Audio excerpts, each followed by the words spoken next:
Welcome to the first ZLive virtual training. Thank you for joining me, and I hope you guys are staying safe and healthy out there and enjoying this time with your family and loved ones. Now, I know a lot of us don't have access to a gym. A lot of us don't have access to hoops, but we all have access to time. So I encourage each and every one of you guys to take this time serious to explore your overall game. Find the weaknesses and the flaws in your game and turn them into strengths. So every Tuesday at 7 p.m. Eastern Time, you will have the opportunity to train with me live so we can turn those weaknesses into strengths and hopefully build on some new abilities. So with that being said, let's jump in right into our first workout. Now, we are going to go into what we call pocket dribbles. Now, with that, I'm going to use a set of dots. You guys at home, use anything that's going to hold you accountable to making sure that your feet are wider than your hips, wider than your shoulders. Remember, we always want to stay wider than our defense if possible, because that's going to create driving lines when they're playing in front of us. So this is a great time to really get your hips stronger and more flexible in this stationary stance. So now let's go into our ball movement working with a pocket dribble. Now, a pocket dribble is used for two things: protection of the basketball, and it's used for options. So again, I want to be able to pull this ball back to my hip. As you can see, my fingers are pointing out to my side. If I extend my arm out, this is going to give me full range of motion. I can have the ability to dribble, pocket pass, exchange the ball in front, through, behind, even for a pickup. So this is where pocket dribbles are more common in today's game because you have the ability to manipulate the ball and read and look for those options. So we're going to start right hand, making sure that our feet are glued to the floor. I'm going to only take one straight pound, make sure that that pound is on the inside of my right knee, and I want to be able to pull that ball back to my hip. So from here, pull, pound, pull, going right into my pocket. We have 2 minutes on the clock. Let's get our right hand pocket dribbles.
Hey, solid job. Now, as we transition into the left side, what I want you guys to be able to do, instead of looking and feeling like zombies, is have your eyes wander. So I know a lot of us are told not to look down while we're dribbling, but in training, when we're trying to learn and master our techniques, our mechanics, our overall body movements, we have the best teachers available, and that's our eyes.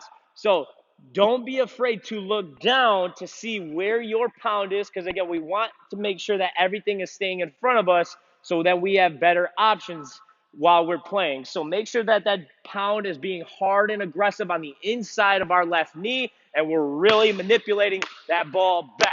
Now, another thing I want you guys to start looking for is where your wrist of your pocket dribble or your pocket hand is in line with. So every pocket, your wrist should be in line with your hip.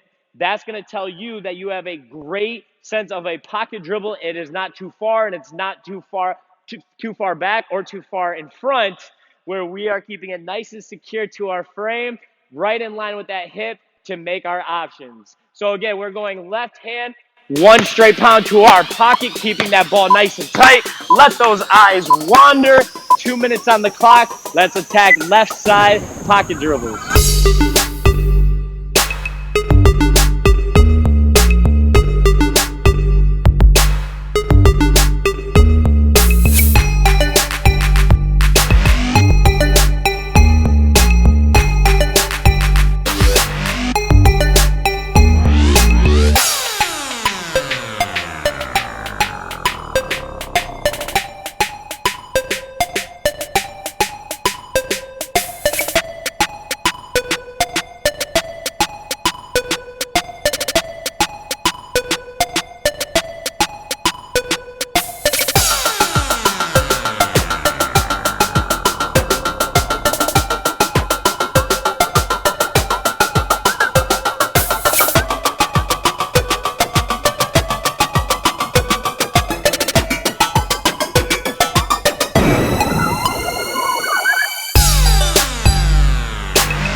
Hey, solid job. Now, again, when you guys are going through new material and learning new things, like I said before, your eyes are your best teachers. So don't be afraid to look around and observe everything.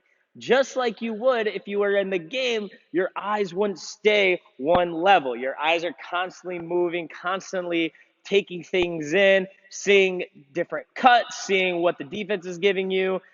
Maybe your coaches are calling out plays, your eyes are always wandering. So while we're training, this is a good training exercise for your eyes as well to get those eyes moving.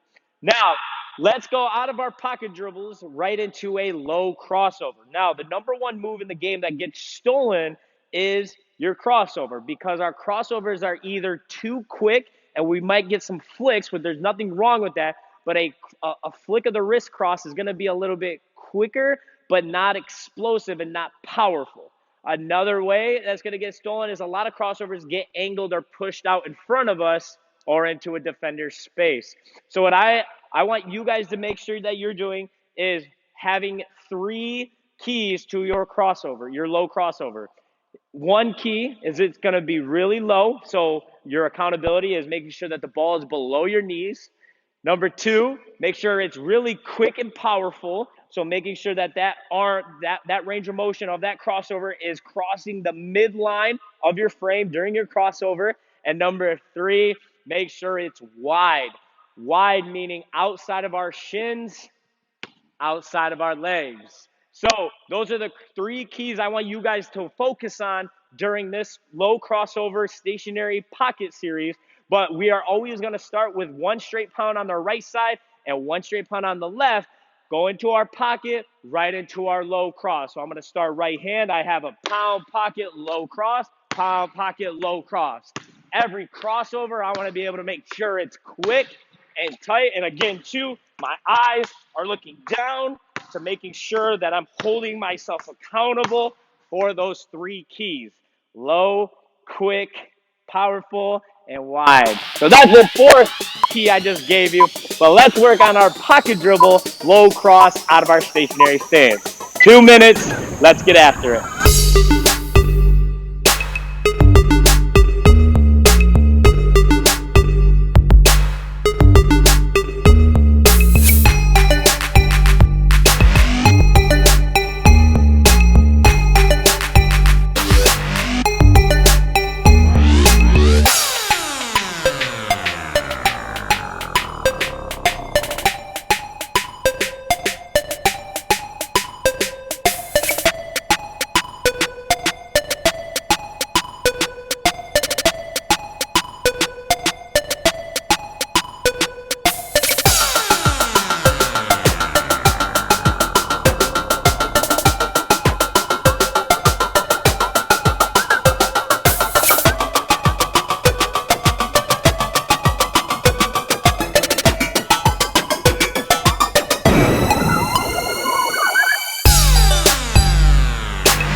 Hey, solid job. Now, as we start to progress with our footwork, we have to still keep those same principles with our low crossover. So, what we are going to do now to get into a partial step low cross, a move, a common move that you guys see a lot in the game, and a one that is probably the infamous Iverson crossover over Jordan. He goes into what we call a delayed drop cross, but we're going to go right into a breakdown of our drop into our partial step low cross. Now, the reason why we're going to do this is to really work on our timing of our crossover and our partial step. Now, we'll get into our partial step in a little bit, but this move has a lack of what we call foot freedom. Now, foot freedom is the ability where the ball and the foot, maybe my inside foot, maybe my outside foot, is not in competition with each other. So let's, for a scenario, let's say that I'm gonna do a step through. My ball would be put between my legs as maybe my inside foot steps forward. There was no competition of what should went first. Maybe the foot, maybe the ball. They could hit the floor and go together at the same time. Now, with a partial step low cross, this is where we get that the crossover is stolen a lot because maybe our partial step is beating our crossover. That's where we're going to angle our cross into our defender space. So I encourage you guys to take this one very, very seriously and make sure those eyes are peeled during this. So I'm going to start on my dots. I'm going to start with my right foot forward and my left foot back, already in that dynamic, explosive stance. Making sure that right now my right foot isn't going to move. So in my actual drop, this is what we would call a load foot or a load step, where I'm planning on my weight and it's not going to move, so I have the ability to change direction. So right now we're only going to be moving our left foot. You guys can explode out of this if you want to once you guys get the timing. But for right now, I'm just going to stay in a breakdown stance. I'm going to take a 1 straight pound right inside of my knee. I'm going to pull the ball back to my pocket, really exaggerating and selling my drive right. Now I want to be able to get a low, quick, and tight crossover, making sure that ball beats that partial step. Now let's talk about our partial step. A partial step is a half step where it's stepping, that inside step is stepping underneath my hips. Any step that's going to step on the outside of my hips, That's what we call an extended step. And any nudge where it's slightly behind my hips, those are just stutter steps. So make sure that every time that you end, that inside foot is under your hips, and it's a true partial step. So again, going back, I'm going to take a pound pocket, low cross, making sure the ball beats the foot, and then I just simply reset. Pound pocket, low cross, reset, pound pocket, low cross. My eyes are down, trying to master the timing and keeping that ball tight to my frame. You guys have 2 minutes. Right hand, pound pocket, low cross, working on your partial step.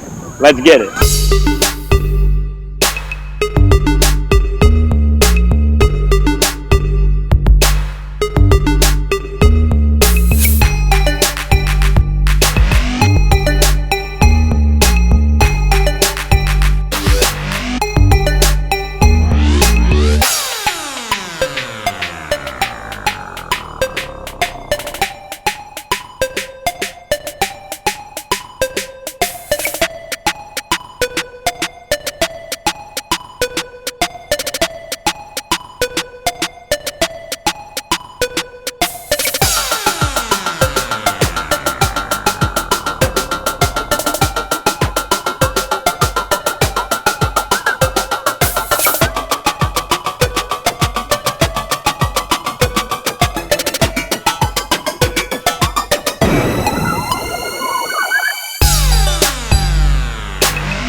Hey, solid job. Now, as we transition over to the left side, I still want you guys to hold yourself accountable and really focus in on the timing of your low cross and your partial step. Again, I want you guys to start in a breakdown. After you start getting comfortable and getting the timing down with your breakdown, you guys can start going actively into your drop cross. But for this sake, let's take about 30 seconds, maybe 6 to 8 reps of going into a straight pound to my pocket. This is where we still have to understand where we're getting a good pocket, because again, there's nothing wrong with me pounding and then going right into a float dribble to my cross. But the only thing that happens is I don't sell my drive left because my hand is already on the side of the ball. I can't really drive forward because I'm losing that range of motion. So make sure that that ball goes to your pocket first, then a low cross happens as that partial step hits or attacks that next dot, making sure it's underneath your hips. So we have 2 minutes, pound, pocket, left hand. I'm getting into my low, quick, and wide crossover, letting that partial step come after. Let's get it.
Okay, solid job with that foot timing of letting the low cross beat that partial step. So now that we have a good understanding of our low crossovers, we have a good understanding of our partial steps, and we have a great understanding of our drop stance, now let's add in a skill stack. So we're going to go into a rare movement of what we call a stutter dribble. Now, when we were all younger, a lot of our gym teachers would let us slow down our momentum with stutter steps. So that's kind of like the first way we learn how to slow down our body.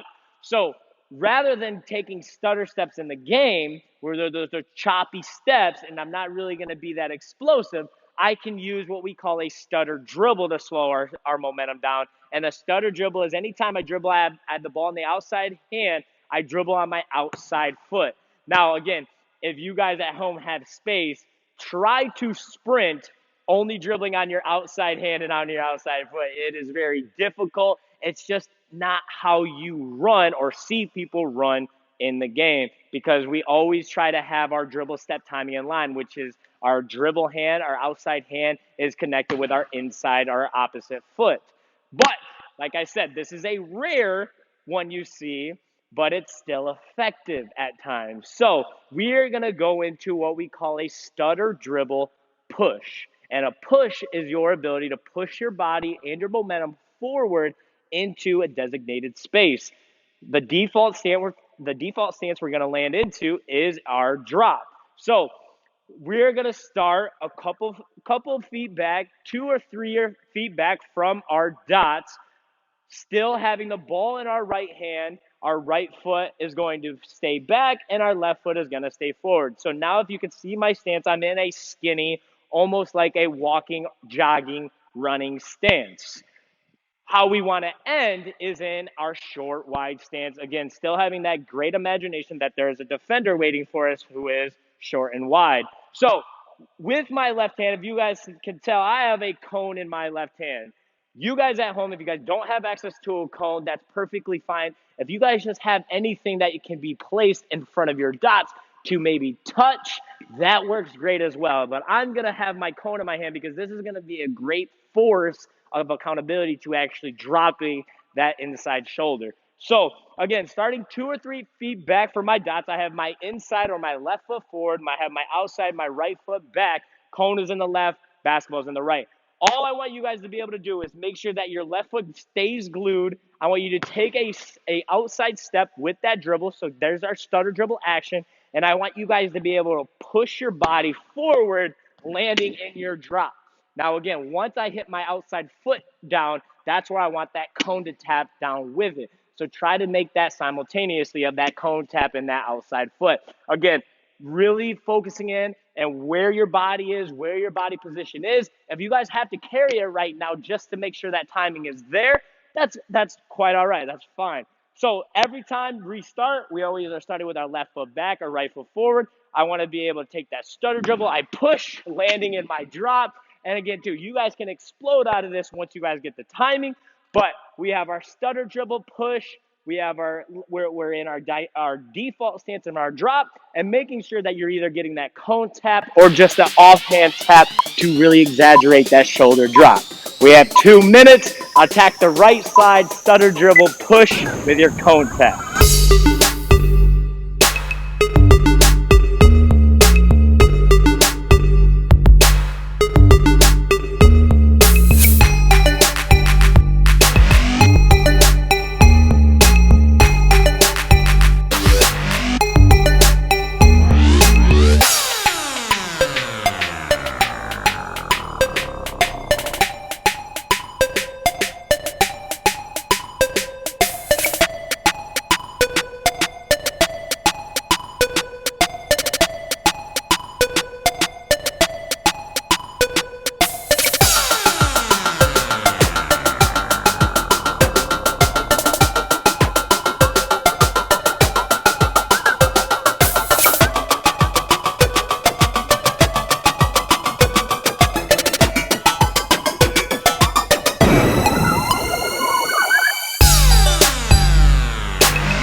Hey, solid job. Now, I know that probably felt uncomfortable for some of us because, again, that stutter dribble movement is a uncommon and a rare movement. But again, if we can be prepared for those types of rare, uncommon movements while the game comes, that will hopefully be a habit once we learn and master that. That, again, we don't have to chop our feet to stutter and slow down, where we could just take that stutter dribble to slow our momentum down, read other options, and get into our next movement. So as we transition into our left side, one thing I want you guys to start focusing on after your stutter dribble push is what foot should hit first in your drop. Now, again, I know a lot of us, we try to teach ourselves or learn how to be shiftiness with our upper body, but there's actually a way that we can generate shiftiness, and it doesn't even involve moving any part of your upper body. It's actually done with our footwork. So while you guys are getting into your stutter dribble push and you guys are in the air pushing your body forward, I want you guys to start feeling and seeing your inside foot hit first before your outside foot hits second. Now, again, you probably just saw my shoulders shift and I didn't even move them. It's because of that body transition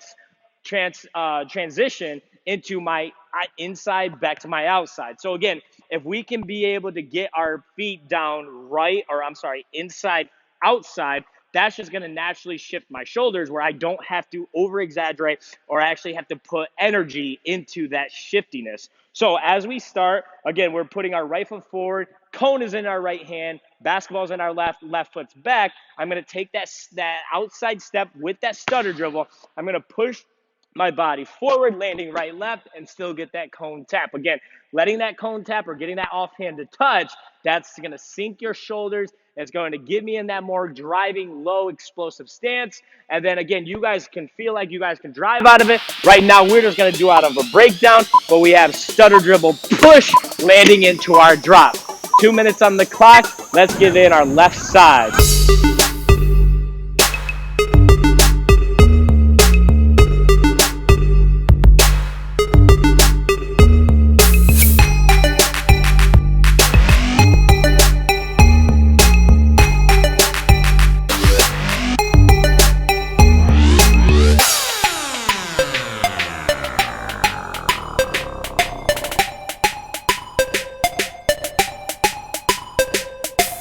As the ball comes back up in a float, now I have that outside foot stepping. I have no competition of the ball hitting my outside foot while I'm running. So again, this is one that you're seeing a lot of with players of just running up and down, maybe walking up and down. But again, if you're seeing a player dribble on the inside part of your foot and letting the outside foot walk free, just know that they have tremendous dribble step timing and everything is in line.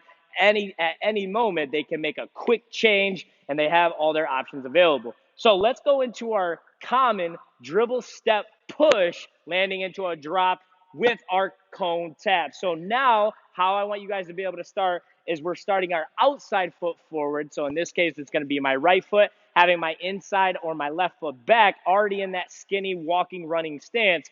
Once I take that one step with that inside foot, I'm still going to put that ball down. So that would be my dribble step.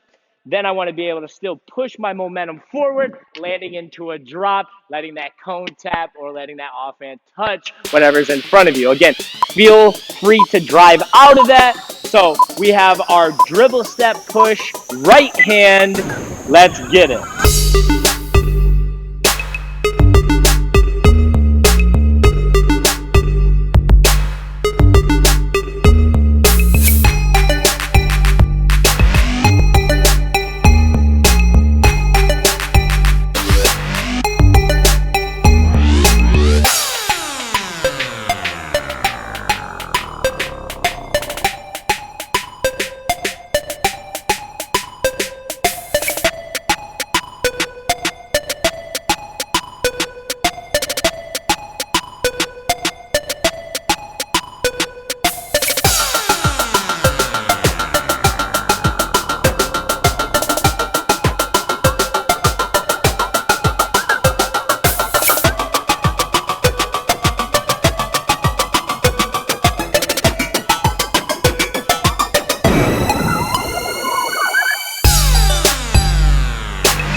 solid job. Now, as we transition into the left side, that right side could have felt a lot more comfortable because, again, that dribble step is in line.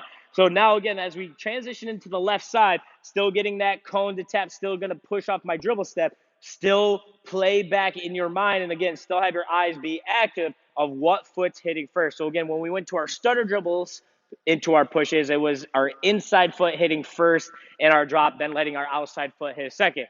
In this case, it's still the same thing, but again, our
solid job. Now that we've gone through our rare stutter dribble movements to our push and our common dribble step push, now we can go into adding our partial step with our low crossover. So again, this is what we call skill stacking. So again, taking moves, breaking them down individually, mastering those individual skills, and then restacking them. That's where you guys are seeing these moves. So again, this is just individual skills mastered and stacked on top of each other, making sure that they're all in order. So let's add in our low crossover with our partial step after we perform our stutter dribble push. So again, we're going to still have our cone hold us accountable, but we're not going to have the cone in our hand, or we're not going to touch with our offhand with your accountability in front of you.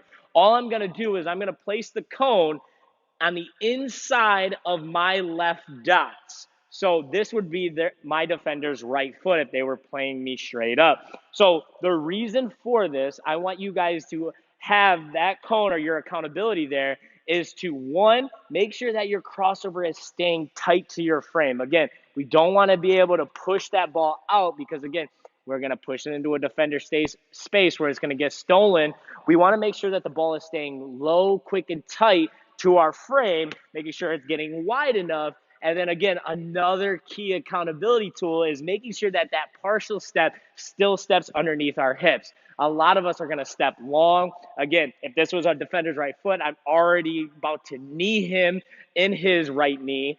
Or I want to be able, or I don't want to see any straight steps where I'm kicking the cone, or even taking any more skinny steps forward where we're going to go right through them. So again, we want to be able to make sure that we have our accountability set up. Once I perform that stutter dribble push, I have my low cross, I have that partial step. Now that could give me the freedom to drive past his right side looking for options. So keeping that accountability there, we are going to start back into our skinny stance, having our inside foot forward, having our outside foot back, ball's in my right hand. I want to be able to take that stutter dribble. I want to be able to push forward, landing left, right, pocketing the basketball, going right into my low cross, and then our partial step. Again, feel free to drive out of this once you guys have the timing. But again, we are going to go into our stutter dribble push. I have my drop, low cross, and then I can drive. We have 2 minutes on the clock.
job. Way to start connecting those dots, connecting those skills with our stutter dribble push, landing into our default drop stance, and then having our low crossover, beating that partial step, and still making sure that we're still having that pocket dribble to keep those other options available. So now as we transition to the other side, we're going to move our accountability cone, or again, whatever accountability tool you have, to our other side. So now it's going to be in the inside of my right dot or my defender's left foot if they were facing me.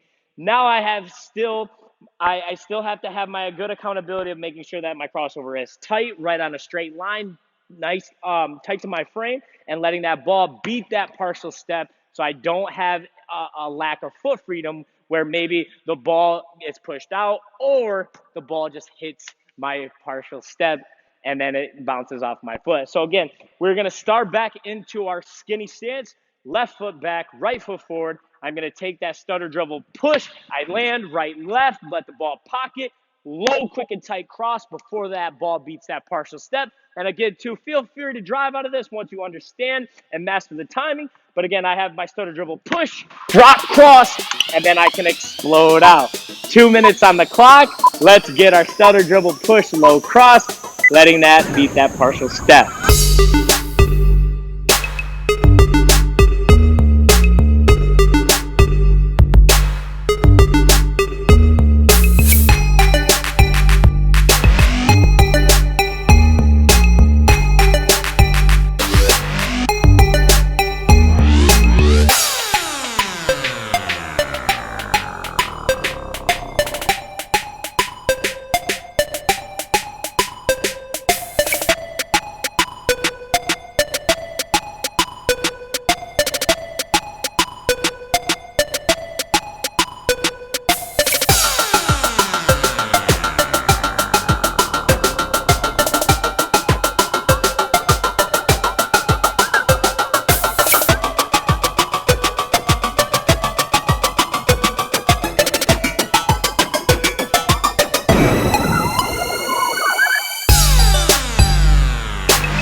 Solid job connecting those skills with that stutter dribble push after you landed in that drop. But now let's do the same movement, but just out of our dribble step or that more common movement with our right side. So again, now we're going to still have our accountability start on the inside part of my left dot. Again, still imagine that that's my defender's right foot. Again, this is going to hold you accountable with your crossover, staying nice and tight, crisp to your body, and then letting that partial step not go to an extended step or into a straight step where you're kicking it, but just letting that partial step hit underneath your hips as you end your crossover.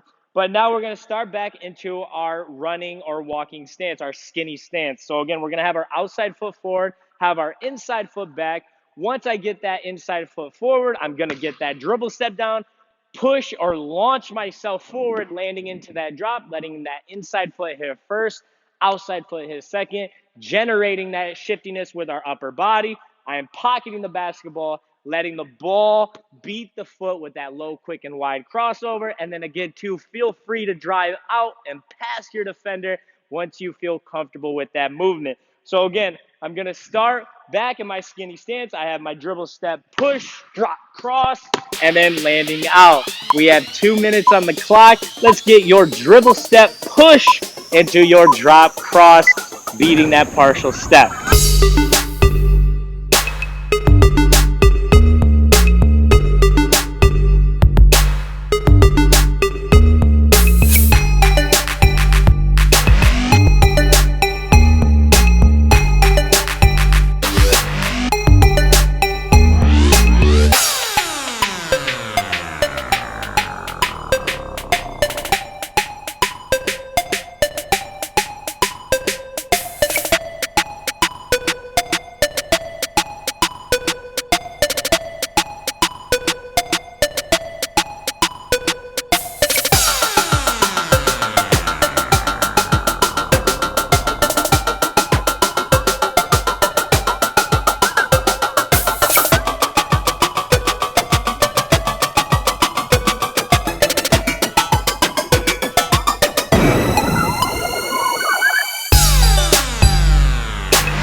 Solid job. Now, again, I know these movements are starting to get and feel more comfortable, but with our dribble steps, one thing I want to encourage you guys to do is not rush through these. So don't make this 2 minutes last 30 seconds.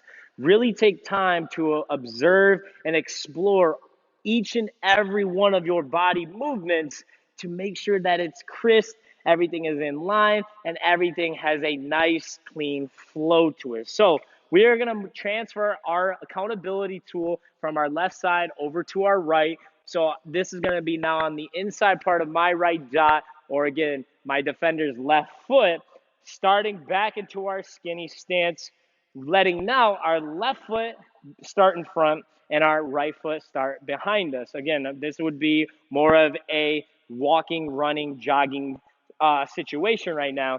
And now again, I want the left ball to connect with my right foot, launching, pushing myself forward, letting that inside foot hit first, outside foot hit second, ball's pocketed, then a nice, quick, tight crossover before that partial, or after, once the ball passes, then get that partial step on the outside of my cone, and then exploding out past my defender or past my cone. Last one, let's take this time to really get into this dribble step push left side, performing our drop cross, going back to our right, 2 minutes on the clock, let's get it.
Thank you so much for joining us for our first ZLive virtual training session. I hope you guys had a blast and an excellent workout. I know I did. And starting next week, every Tuesday and Friday at 7 p.m. Eastern Time, you guys can join me right back here for some more sessions. So click the link below, register and sign up, and I hope to see you guys back every Tuesday and Friday starting next week, 7 p.m. Eastern Time. Have a good week, guys.